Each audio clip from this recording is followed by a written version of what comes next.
希望咧政府咧就空置咁多喺度咧，俾咧安排得後生上樓。你好，羅女士，你好。你搵得我咁急，有咩事啊？有咩幫到手？叫你幫下啲後生仔咧發下聲。係，我住。好痛苦啊！依家啲後生仔真係學 Facebook 啲條片。係。咁咧就我個仔就申請個社屋，就好簡單個社屋咧，我得個搬鎖匙啫，佢依家租屋啫。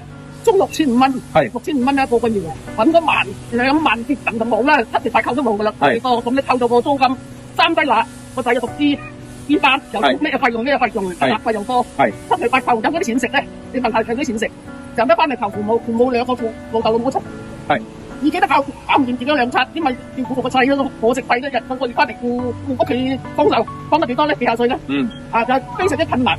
無論到我自己咧好痛苦，因為自己嘅冇咁養個家，其實係真係養唔到個家。你6000幾蚊交租，7、8扣，你有幾多錢食飯咧？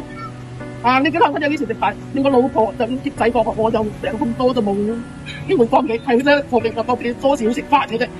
其實真係冇錢食飯，好似開支3餐，就個仔我個讀書交租，你話7、8扣有幾多錢食飯嘅？幾痛苦啊！父母女到父母都痛苦，都唔覺得不堪，我都想自殺啊！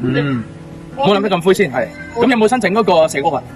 佢就申請咗社屋2年，即係2年都未入上樓。其實政府好多空置樓咗後前都唔俾得學生上樓。我政府唔知佢點諗，政府真係幫下啲後生啊！佢嗰啲幾廿歲退休都好痛苦，為咗啲細佬哥咧就係真成世為咗社會貢獻，捱咗幾廿年，佢都落當冇啦，捱幾廿年。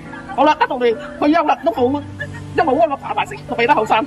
你話啦，你話呢個社會點唔掂啊？政府都唔理解到，唔體諒下啲後生，真係天住嘅真係後生。揾到得父母都同住埋。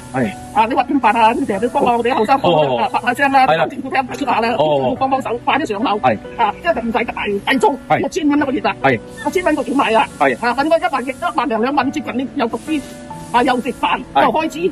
點搞掂啊？你睇出嚟啦，係咪啊 ？OK，幫手啊！